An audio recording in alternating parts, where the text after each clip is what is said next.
Hello साथीहरु नमस्कार। मैले आज यो हेक्सागोनल प्रिज्म क्यूब लिएर आएको छु। यसको थर्ड लेयर बनाउने तरिका लिएर आएको छु। यसलाई सिल्ड क्यूब पनि भनिन्छ। सिल्ड क्यूबको यो थर्ड लेयर बनाउने तरिका म सिकाउँदै छु। फर्स्ट लेयर र सेकेन्ड लेयर मैले बनाउने तरिका यो भन्दा पहिलाको भिडियोमा राखिदिएको छु। तपाईलाई मैले डिस्क्रिप्सनमा लिंक राखिदिएको छु, त्यहाँ गएर हेर्न सक्नुहुनेछ। आउनुस् साथीहरुलाई यो चाहिँ मैले अब थर्ड लेयर बनाउने तरिका सिकाउँदै छु। भर्खरै यस भिडियोलाई हेर्दै हुनुहुन्छ भने कृपया सब्स्क्राइब, लाइक, शेयर र कमेन्ट पनि गरिदिनु होला। यस्तै क्यूबहरुको कलेक्सन मैले पुनः ल्याउँदै जाने छु। अहिले यसमा चाहिँ हामीहरुको यो थर्ड लेयरमा चाहिँ कुनै मिलेको छ, जस्तै यो मिलेको छ। यो चाहिँ हामीहरुको कस्तो छ भनेपछि सेम यो हामीहरुको मास्टर मोर्सको क्यूबमा जस्तै चाहिँ मिलेर आएको छ। जस्तै तपाईको यसमा चाहिँ हामीहरुको यो एउटा मिलेर आएको छ, एउटा यो मिलेको छ, 1 2 2 3टा चाहिँ बिग्रेको छ। त्यस्तै यसमा पनि चाहिँ एउटा यो मिलेको छ, अरु हाम्रो यो 1 2 3टा बिग्रेको छ। यसमा चाहिँ तपाईको जस्तै के छ भनेपछि यो चाहिँ अथवा यो कलर यहाँ आउने हो, यो कलर यसमा आउने हो, एच पिस, अनि यो एच पिस यहाँ आउने हो। यस्तो अवस्था छ भनेपछि हामीले कुन फर्मुला लाउँथ्यौं भनेपछि यसलाई चाहिँ हामीले रिभर्सको फर्मुला लाउँथ्यौं। यसलाई फर्मुला हामीले के लाउँछौं? L reverse, U reverse, L, U reverse, L reverse, U2 reverse अनि एल गऱ्यौं भनेपछि हामीहरुको यो क्रस बन्न जान्थ्यो। यसरी चाहिँ हामीहरुले बनाउँथ्यौं भनेपछि यसमा हामीले यो सिल्ड क्यूबमा पनि त्यस्तै गरिकन बनाउँछौं। यस्तै क्यूब यसको क्यूब बनाउने तरिका तपाईले सिक्न चाहनुहुन्छ भने मैले डिस्क्रिप्सनमा लिंक राखिदिएको छु। साथै माथि आई आइकन पनि आएको होला, त्यहाँ गएर तपाईले हेर्न सहज सक्नुहुन्छ। यसलाई सिक्न सक्नुहुन्छ। यस्तै गरिकन यसलाई पनि बनाउने हो। तर यो मास्टर मोर्सको क्यूब भन्दा अलिकति फरक के मानेको छ भने यसको हामीहरुको यो एउटै कलरको छ, यो दुईटा फरक कलरको चाहिँ हाम्रो एज पिस छ भनेपछि यसमा चाहिँ दुईटा मात्रै चाहिँ हामीहरुको एज पिस दुईटा कलरको मात्र थियो भनेपछि यसमा हामीहरुको तीनटा कलरको छ। यो फरक छ। अब आउनुस् यसलाई चाहिँ बनाउने तरिका के छ भनेपछि जस्तै यो हामीहरुको एउटा मिलेको छ, यसमा चाहिँ हामीहरुको दुईटा फर्मुला लाग्छ। यो हामीहरुले क्रस बनाउनले दुईटा फर्मुला लाग्छ। त्यो फर्मुला चाहिँ हामीहरुले यसमा सिक्छौं। ल जस्तै यो बनेको छ भनेपछि अब जस्तै हामीहरुलाई यो पिसलाई हामीहरुको यो एज पिस हामीहरुको यहाँ जानु पर्ने हो, यो सेतो पिस यहाँ आउनु पर्ने यतापट्टि, अनि यो रातो पिस यहाँ आउनु पर्ने हो। यसरी चाहिँ घुम्नु पर्ने हो भनेपछि हामीले के गर्छौं भनेपछि यसलाई एउटा फर्मुला लगाउँछौं। त्यो फर्मुला माथि आएको छ। यो एउटा मिलेकोलाई यो साइडमा राख्छौं, देब्रे साइडमा राख्छौं र यहाँबाट हामीले फर्मुला लाउँछौं के R U R reverse, U R U2 R reverse. यसरी गरिन्। यो गर्दाखेरि हामीहरुको यो मिल्यो, एउटा मिल्न गयो, यो पहिला नै मिलेको थियो, अनि यो पनि बन्न गयो। यस्तो अवस्थामा तीनटा बन्यो, एउटा बनेन। यो अवस्था भयो भने हामीहरुले के गर्छौं भनेपछि यसमा पहिलो यो फर्मुला लगाएमा हामीले तीनटा बनायो। कहिले तपाईको यो दुईटा पनि बनेर आएको हुन्छ, यो दुईटा मात्र पनि बनेर आएको अवस्था हुन्छ भनेपछि अहिले हामीहरुको तीनटा बन्यो। तीनटा बनेपछि फेरि अब हामीहरुले यसलाई यसरी राख्छौं। एउटा यो लाइनमा राख्यौं, एउटा यो पछाडीपट्टि राख्यौं। यसरी चाहिँ हामीले राखेर फेरि अर्को फर्मुला लगाउँछौं। त्यो फर्मुला हो F R U R reverse, U reverse, F reverse गरिन्। यस्तो अवस्थामा ल्याएपछि हामीको यो बिग्रेन, जस्ताको तस्तै बस्यो। यो तीनटा बिग्रियो। हामीले तीनटा बिग्रेको अवस्थामा राख्नु पर्ने हुन्छ, त्यसरी बल्ल बन्छ हामीहरुको। यो भयो। यो भइसकेपछि अघि नै पहिलो लगाएकै फर्मुला लाउँछौं। त्यो फर्मुला कुन हिसाबमा लाउँछौं भनेपछि जस्तै यो हामीहरुको रातो यहाँ आउन छ, यो सेतो यहाँ आउन छ, यो सेतो यता आउन छ। अघि नै हामीहरुको यसरी घुमेको थियो भनेपछि अहिले यसरी घुमेको छ भनेपछि हामीले रिभर्स फर्मुला लाउँछौं। यो बनेकोलाई यस्तै राख्छौं र यो हामीहरुको देब्रे साइडबाट लगाउँछौं फर्मुला। यसमा formula L reverse, U reverse, L, U reverse, L reverse, U2 अनि एल गरिन्। यस्तो गरिन् भनेपछि हामीहरुको यसरी क्रस बन्न गयो। यसरी सहजै क्रस बन्न सक्छ।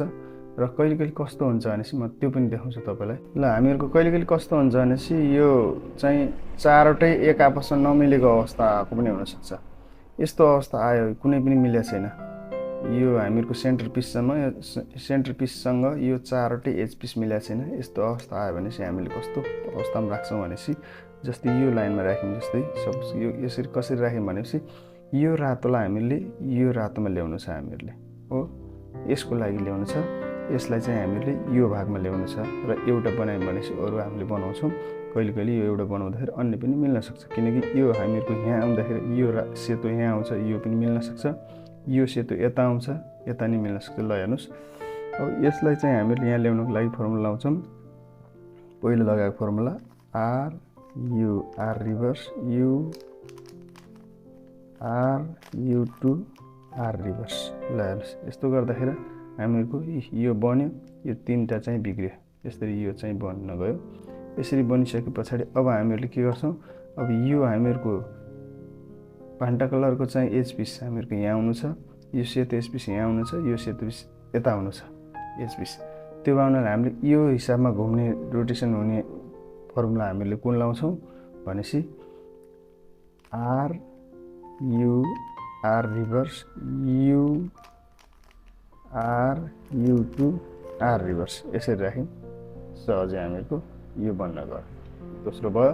अब तेस्रो पनि म देखाउँछु तपाईँलाई कस्तो पनि आउँछ सिचुएसन। यो थर्ड लेयरमा अलिकति कन्फ्युजन हुन्छ, त्यसलाई चाहिँ तपाईँको सहजै निराकरण गर्ने हिसाबले चाहिँ मैले यो बनाउन खोजेको। नत्र तपाईँले चाहिँ अन्य क्युब, यो 3x3 का क्युबहरू तपाईँहरूले बनाउन सिकिसक्नु भएको छ भनेपछि त यो तपाईँहरूले अलिकति यसको घुम्ने तरिका कस्तो हो, यसले कहाँबाट कहाँ चाहिँ घुमाउँदाखेरि चाहिँ यसको चाहिँ एज पिसहरू कहाँ म्याच खान्छ भन्ने कुरो तपाईँले अड्कल काट्नुभयो भने तपाईँले सहजै सक्नुहुनेछ। र अर्को पनि म तपाईँलाई देखाउँछु।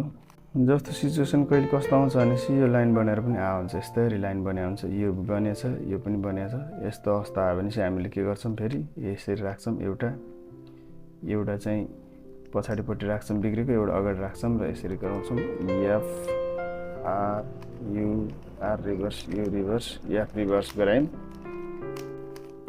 एफ रिभर्स गरायौँ। यो गर्दाखेरि हामीहरूको यो दुईवटा मिल्न गयो। यसरी चाहिँ हामीहरूको दुईवटा मिल्न गयो। यो दुईवटा मिलिसके पछाडि अब हामीहरूको यो दुईवटा बिग्रिया छ। यस्तो अवस्थामा के गर्ने त? यस्तो अवस्थामा हामीले के गर्छौँ भनेपछि यसरी राख्छौँ, यो एउटा चाहिँ बनेको यता पछाडिपट्टि, एउटा बनेको यो भागमा राख्छौँ र फेरि फर्मुला के लाउँछौँ, F R U R reverse U reverse F reverse यसरी गरायौँ। यो गर्दा बित्तिकै हामीहरूको तिनटै बिग्रियो। हामीले जसरी नि तिनवटा बिग्रेको अवस्थामा राख्नुपर्छ र त्यो तिनवटा बिग्रेकोबाट चाहिँ हामीले सहजै मिलाउन सक्छौँ। कहिले कहिले यो पनि हामीहरूको दुईवटा मात्रै बनेको नि आउँछ, म त्यो पनि देखाउँछु तपाईँलाई। ल साथीहरू, कहिले कहिले कस्तो आउँछ भनेपछि यो हामीहरूको सेतोको एज पिस बनेर आएको छ, यो पछाडिको दुईवटा चाहिँ फ्लिप भएको छ। यस्तो अवस्था आयो भने राख्ने तरिका हामीहरूले यस्तै नै हो। यो हामीहरूले लेफ्ट साइडतिर राख्छौँ र फर्मुला यहाँबाट लाउँछौँ, योबाट हामीले फर्मुला लाउँछौँ F R U R reverse U reverse F reverse गऱ्यौँ। अनि हामीहरूको यस्तो लाइनमा आयो। यो लाइनमा आइसकेपछि फेरि हामीले F R U R reverse U reverse F reverse राख्यौँ। यसरी बन्न गयो यो दुईवटा बन्यो। फेरि दुईवटा बनिसकेपछि फेरि हामीले यसरी राख्छौँ। यो दुईवटा बनेकोलाई फेरि यता ब्यागमा राखेर फेरि फर्मुला लगाउँछौँ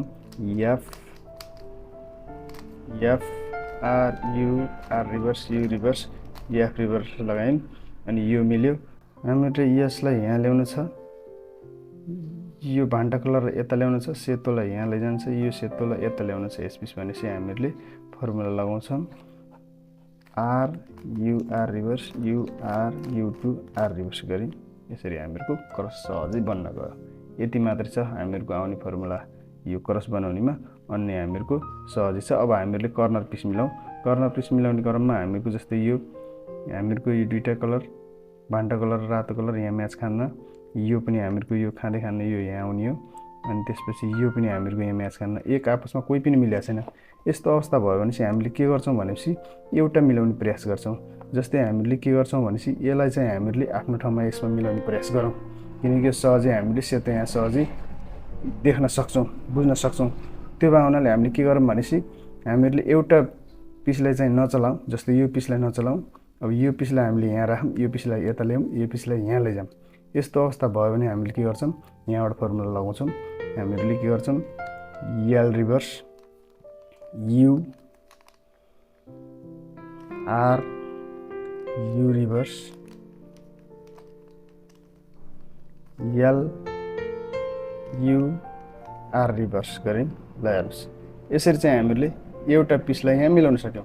यो मिलाइसक्यौँ भनेपछि यसलाई आधार बनाएर अब हामीहरूले अर्को सहजै मिलाउँछौँ। जस्तै अब यो हामीहरूको आधार बन्यो भनेपछि अब यो सेतो अनि त्यसपछि निलो कलर र यो भान्टा कलर हामीलाई यहाँ आउनुपर्ने हो।